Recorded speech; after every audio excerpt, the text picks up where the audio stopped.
ნუ ესე იგი ამ არამკითხე მოამბეებს და მრჩეველებს ხომ გააქვთ და გამოაქვთ ეხლა. მარიამის შოუდან გამოაგდეს, მარიამის შოუზე სულ ტირო და მარიამ შენ რა ფსიქოლოგი ხარ, თუ კი შენ შულს არ აქვს სტაბილური ემოციურობა, ემოციონალური ფონი და იმდენი სულელური უაზრო კომენტარი მოდის და ადამიანები იმასაც ვერ ხვდებიან, რომ ამ კომენტარებით თავისი განათლებისა და აზროვნების ძალიან დაბალ ზედაპირულ დონეს აჩვენებენ.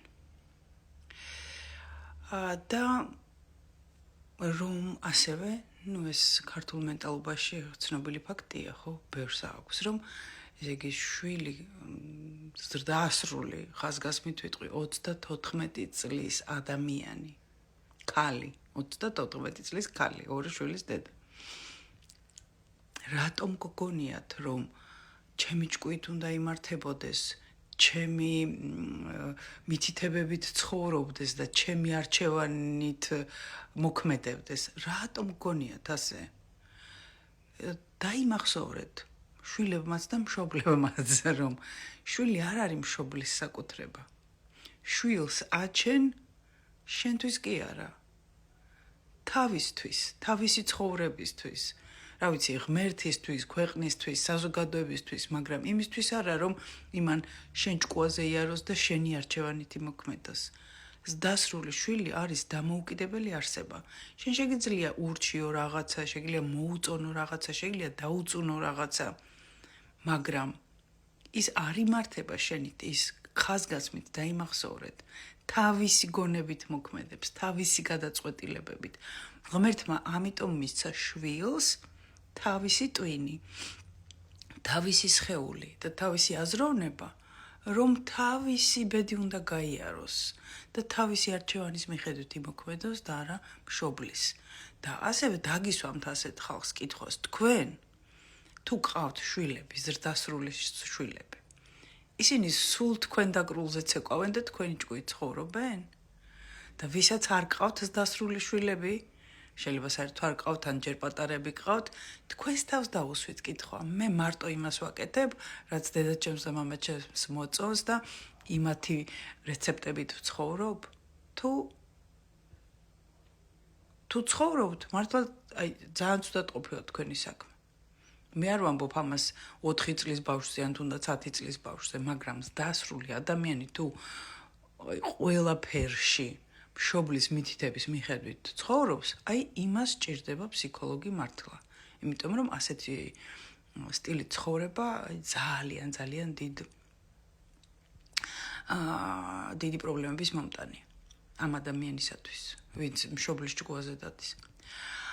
მეორე უყურეთ, რა კავშირში არის ჩემი პროფესია და ეხლა მარიამმა რა თავის თავს ეს ამდენი სტრესი ერთად გაუჩალიჭა? რა კავშირში არის ჩემი პროფესიონალიზმი? თქვენს ჭკუაში ეს ორი დამოუკიდებელი მოცემულობა როგორ ერთიანდება და როგორ ხდება ჩემი პროფესიის გაუფასურება, იმიტომ რომ ვთქვათ, ჩემი შვილი ვერ გაუმკლავდა ერთდროულად ამდენ სტრესს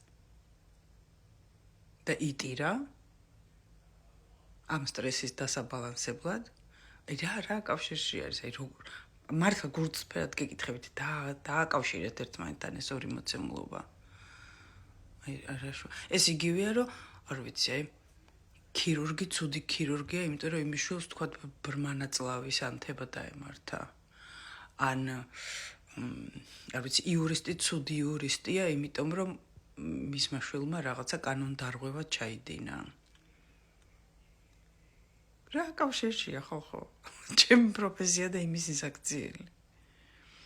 ზოგადად, ვინც არ იცით, გაგანათლებთ და გეტყვით, რომ კოუჩინგი კიდევ შეიძლება, კოუჩინგური მეთოდებით, ახლობლებთან, ოჯახის წევრებთან, ნათესავებთან მუშაობა და ფსიქოლოგიური მეთოდებით, არ არის რეკომენდირებული, იმიტომ რომ ადამიანი უცხო სპეციალისტთან გაცილებით უფრო კარგად იხსნება და ამუშავებს თავის თემებს, ვიდრე დედა ფსიქოლოგთან და მამა ფსიქოლოგთან და ასე შემდეგ.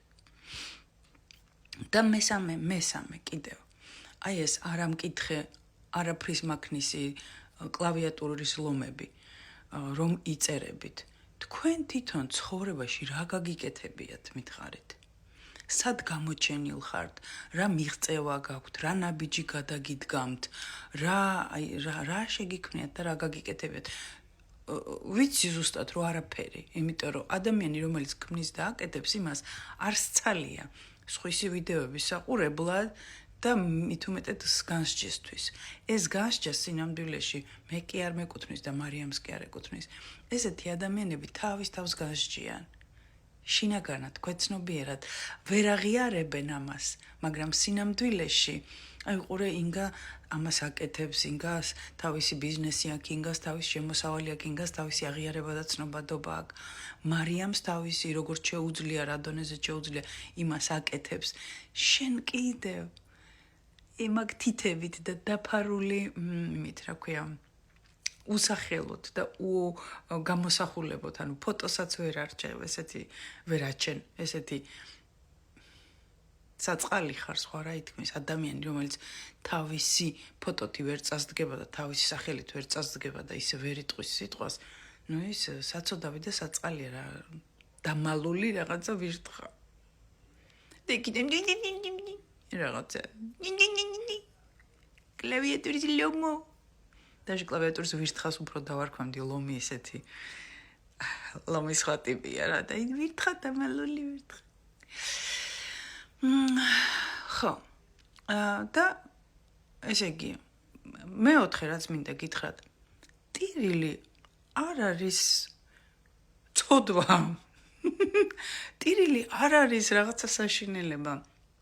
ტირილი არ არის, ვაიმე არის ტირო, ვაიმე ასე რა დაგიმართა, რატო ტირი ხარ? ტირილი არის ადამიანის ემოციურობის მაჩვენებელი და იმის რომ მას ადვილად შეუძლია ის ნეგატივი რომ დავგროვ და რატო ტირი ვართ ხოლმე, ხო რაღაცა ნეგატივი გვაწუხებს ემოციური. და იმის მაგრად რომ ეს გულში ჩაიხვიო და იქ შიგნით ითუხთუხო სამან, უცებ ჰოპ ორგანიზმს აქვს ეს ინსტრუმენტი რომ დაიცალოს ძალიან ადვილად ამ ტკივილისგან, ამ ნეგატივისგან. და it's okay, წაგეტირა იტირე რა მოხდა. რა არის ამაში? ესეთი რომ ვაიმე თუ კი ტირის რამე. ოკეი, იტირებს გადაუვლის, განთავისუფლდება, ამოისუნთქავს ადამიანი. თუ ამოისუნთქებს, როგორ არის სწორად, მომწერეთ. ხო და თქვენ წარმოიდგინეთ ერთი იმ ფაქტორთაგანი, რომელიც მარიამზე ზემოქმედებდა, მარტო ერთი რომ მოქმედებდეს, აი ესეთ კლავიატურის ვირთხუნიებზე. ვნახავდი ერთი მათ რეაქციას და მათ იმას. უყურეთ, ადამიანი წავიდა გამოცდილების მისაღებად, იმიტომ რომ ბავშვობიდან ძალიან აინტერესებდა ასეთ შოუში, აი როგორ გამოვლინდები, როგორი ვიქნები, რა იქნება. და მწერდა რომ ძალიან ძნელი აღმოჩნდა ნონ-სტოპ კამერების წინაშე ყოფნაო, მიუხედავად იმისა, რომ კამერა უყვარს. ანუ თვითონ ეს ახალი გარემოება, ახალი ადამიანები, მუდმივი კამერები სტრესია. ზოგადად იცოდეთ, რომ ნებისმიერი სიახლე სულ აი საუკეთესო და შენზე მორგებული ისიც სტრესია. მით უმეტეს რაღაცა ახალი რაც არ იცი როგორ, ხო? ეს ერთი. მეორე. შვილების მონატრება არასოდეს არ ყოფილა ამ 6 წლის განმავლობაში შვილების გარეშე. რაღაცა რამოდენიმე დღეთ იყო წასული ჩინეთში და ეგ იყო და ეგ. ამდენი ხანი შვილების garaში არასოდეს არ ყოფილა და არ იცოდა როგორ იქნებოდა და რა იქნებოდა, ხო? და ძალიან მოენატრა ეს თავის შვილები. მესამე. მეუღლესთან გაყრის პროცესშია. ნუ დოკუმენტურად კი გაეყარნენ, მაგრამ ფიზიკურად ეს გასახორციელებელი აქვს, ხო? თქვა თვითონაც, რომ აი გაყოფა სახლის და ასე შემდეგ და ფიზიკურად დაცალკევება.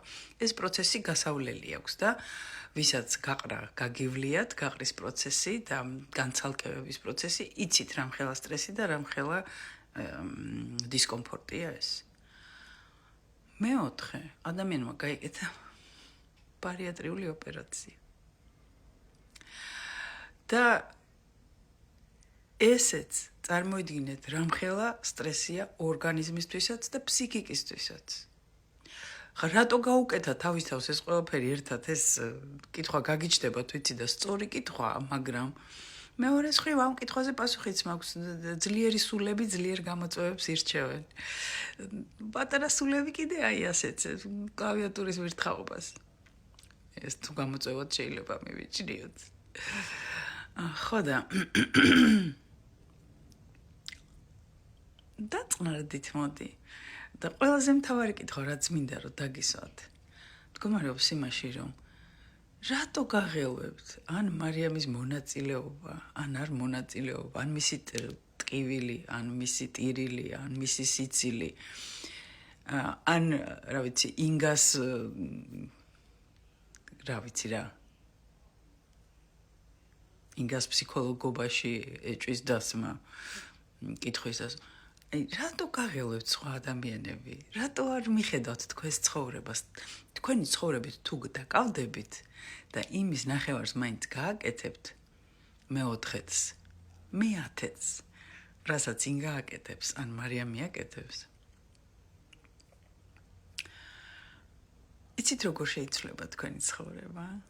და იცით როგორ წინ წახვალთ და იცით როგორ არ გექნებათ დრო იმისთვის, რომ ესე ვიღაცებს უყუროთ და მით უმეტეს აკრიტიკოთ, მით უმეტეს წაჰკბინოთ და რაღაცები ამტკიცოთ, აი რაღაცას ამტკიცებ, ვიღაცა ეფემერულს, რომელსაც არც იცნობ, მარტო გამოსახულება გაქვს ნანახი სოციალებში და იმას რაღაცას ესარჩლები და რაღაცას უმტკიცებ, რომ რა ცუდი ხარ, რა მატყუარა ხარ, როგორი სუსტი ხარ. ფეხებზე რატო არ კიდია ეს ვიღაცა? შენ თავს დაუსვი ეს კითხვა, აი რატო? მე გეტყვი რატო? ვიცი რომ შენ პასუხი არ გაქვს, მაგრამ მე გეტყვი რატო? იმიტომ რომ ამ ვიღაცაში ხედავ იმას, იმ გამბედაობას, იმ აქტივობას, იმ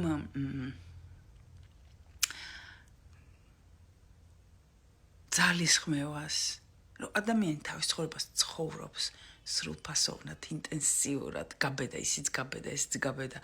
მე რა იქნებ შეიძლება არც გამომივიდეს, შეიძლება წავაგო, მაგრამ მაინც გავბედავ. და რამდენი არის რომ ამ წაგების შიშით ვერაფერს ვერ ბედავს და აპრიორი წაგებულია. თუ არაფერი არ სცადე და დარჩი დივანზე, დასოდომებული და დასოპილი, ხო?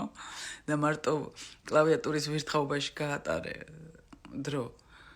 რა თქმა უნდა აპრიორი წაგებული ხარ და აი ეს გაწუხებს და ამიტომ ცდილობ რომ აი რაღაცა დაამტკიცო რომ აი რა კარგია მე რომ არაფერს ვცდილობ ხო არც ვტირი ვარ არც შოუდან გამომაგდეს არც არავინ არ დამიწერს რომ ცუდი ფსიქოლოგი ვარ იმიტომ რომ ჩემი შვილი ტირის ჩემთვის ვიქნები ესე ჩუმად სოდომ ჩამოსოპილი დივანზე ეკრანის მიღმა ფოტოს გარეშე სახელის გარეშე და ესეთი უსახელო და უსახური ტიპი რჩები მთელი ცხოვრება და ეს გაწუხებს გამიგე გაბედე გამოდი შენ ჩარჩოებიდან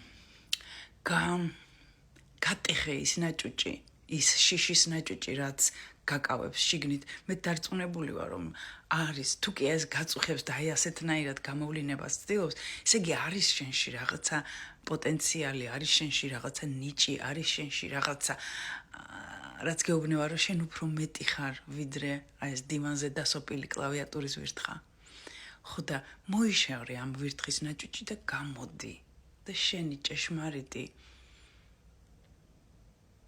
ნიჭი პიროვნება მისია გამოაჩინე ეს არ არის ესე ძალიან საშიში როგორც გონიათ და ვისაც ამ საქმეში დახმარება გჭირდებათ და დამოუკიდებლად ამას ვერ აკეთებთ ჩაერთეთ ჩემს პროგრამაში ახალი მე რომელიც აი ამ კომპლექსებს შიშებს ფოთოებს დაგაძლევინებთ გაგაძლიერებთ და თვეში სულ რაღაც 5.5 ლარი ღირს თქვენ იღებთ ვიდეოებს აბსოლუტურად დამოუკიდებლად თქვენს რეჟიმში როგორც თქვენ გაწყობთ ისე იმ დროს და ისეთნაირად ამუშავებთ თქვენს თავს ამ ვიდეოების მიხედვით და ერთ წელიწადში ვერც კი იცნობთ საკუთარ თავს.